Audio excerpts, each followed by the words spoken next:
Assalamualaikum warahmatullahi wabarakatuh. Perkenalkan, nama saya Cica Sindestari dengan NIM 190321100104 dari kelas EPPB. Pada kesempatan ini saya akan menjelaskan mengenai langkah-langkah penggunaan software Frontier untuk mengetahui estimasi suatu produksi dan juga tingkat efisiensinya.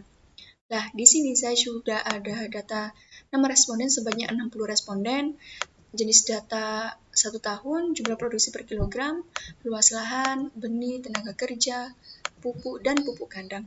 Nah, pada kolom nama responden ini, responden yang pertama kita harus ganti dengan angka 1. Responden yang kedua kita harus ganti dengan angka 2, responden ketiga kita ganti angka ketiga, begitu juga seterusnya sampai ke responden ke-60.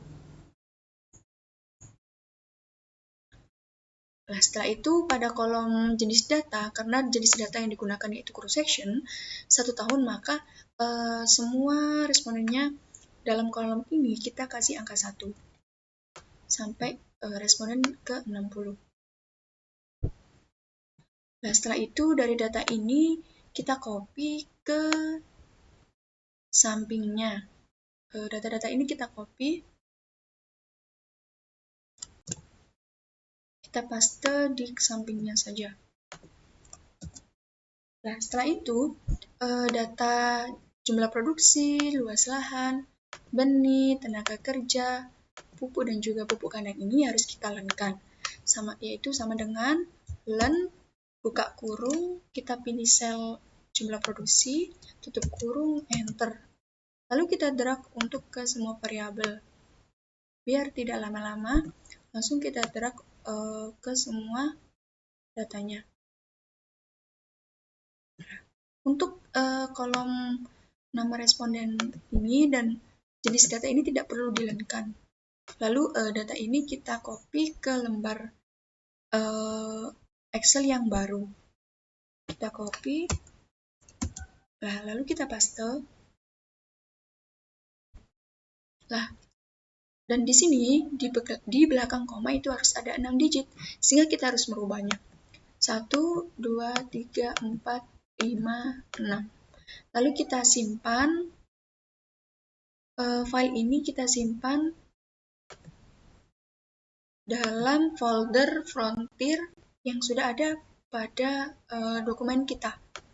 Kita cari dokumen Frontier 4.1 ini. Lalu untuk save as type-nya kita pilih text ms.txt. Lalu untuk namanya terserah kita, kita namain EPP saja. Lalu save. Oke. Yes. Save. Yes. Ini tidak perlu kita save. Lalu kita buka folder Frontier-nya. Nah, di sini untuk data tadi yang sudah kita simpan, kita ubah extension-nya menjadi epp.dta. Enter. Yes.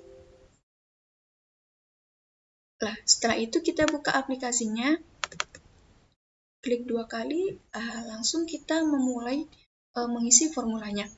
Nah, ini kita kasih T, lalu angka 1, enter name your data. Jadi datanya tadi kita tulis epp.dta, enter. Ini nama file outputnya yang kita inginkan. Kita tulis epp.out saja, enter. Terus kita tulis angka 1, variabel dependennya kita kasih Y. Terus how many cross section datanya tadi ada 60 data. Terus how many time period-nya kita kasih 1 ya, cross section. Terus how many observation datanya ada 60 data observasi. Terus variabel X-nya ada 5. Kita tulis Y, N, terus kita enter. Nah, di sini sudah muncul output dari Frontier-nya. Kita buka, open with Notepad. Terserah sih, ini bisa langsung diklik 2 kali juga nggak apa-apa. Kita pilih Notepad juga nggak apa-apa. Nah, ini muncul output yang kita hasilkan dari analisis memakai software Frontier. Nah, di sini kita dapat mengetahui tingkat estimasi produksi dan juga efisiensi teknis produksinya, seperti itu. Untuk selanjutnya, dari output yang sudah dihasilkan tadi dapat diinterpretasikan. Di sini ada 4 uji. Yang pertama uji kode LR test, yang kedua uji nilai gamma, yang ketiga uji pengaruh masing-masing variabel, dan yang keempat uji efisiensi. Untuk uji yang pertama, uji kode LR test. Nah, uji kode LR test itu nilai yang digunakan untuk melihat adanya kasus inefisiensi di lapang. Dengan hipotesis H0 tidak ada kasus inefisiensi di lapang. Dengan nilai LR testnya lebih kecil daripada nilai kode PAM. H1 terdapat kasus inefisiensi di lapang dengan nilai LR testnya lebih besar daripada nilai kode PAM. Lah, dari output yang sudah dihasilkan diketahui LR testnya senilai 6,311. Lah, nilai kode PAM dengan tingkat kesalahan sebesar 5% adalah 5,138. Berdasarkan tabel kode PAM dapat disimpulkan bahwa nilai LR test sebesar 6,311 lebih besar dari nilai kode PAM, sehingga dapat disimpulkan bahwa H1 diterima. Artinya, pada data terdapat kasus inefisiensi di lapang. Untuk uji yang kedua, yaitu uji nilai gamma. Nilai gamma menunjukkan berapa persentase error random yang disebabkan oleh inefisiensi teknis. Nah, dari output yang dihasilkan, nilai gamma yang muncul T-hitungnya sebesar 17,19, di mana nilai T-tabel dengan taraf kesalahan 5% itu sebesar 2,0040. Berdasarkan nilai yang ada, nilai T-hitung sebesar 17,19 lebih besar dari T-tabel. Artinya bahwa 94,93% error random disebabkan karena inefisiensi teknis, sedangkan sisanya 5,07% disebabkan karena adanya risiko. Uji yang ketiga yaitu uji pengaruh masing-masing variabel. Nilai T-tabel dengan taraf kesalahan sebesar 5% adalah 2,004. Pada beta 1 dapat dinyatakan signifikan karena nilai T-hitung atau T-rasio kita lihat yaitu sebesar 4,69 sehingga lebih besar daripada T-tabel 2,004. Sehingga dapat diartikan bahwa jika X1 dinaikkan sebesar 1%, maka output akan meningkat sebesar 0,79%. Pada beta yang kedua, atau variabel yang kedua dapat dinyatakan signifikan karena nilai T-hitung atau T-rasionya diketahui sebesar 2,78 lebih besar dari T-tabel 2,004. Dapat diartikan jika X2 atau variabel yang kedua dinaikkan 1%, maka output akan meningkat sebesar 0,27%.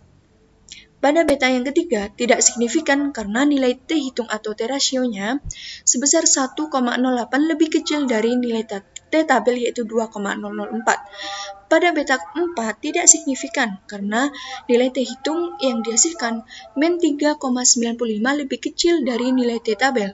Pada beta yang kelima juga tidak signifikan karena nilai T-hitung sebesar 0,44 lebih kecil dari nilai T-tabel yaitu 2,004. Nah, pada ujian terakhir yaitu uji efisiensi. Dikatakan efisien secara teknis apabila nilai technical efficiency estimates lebih besar dari 0,8. Nah, dari output ini dapat kita lihat yaitu pada mean efisiensi yaitu sebesar 0,851 sekian.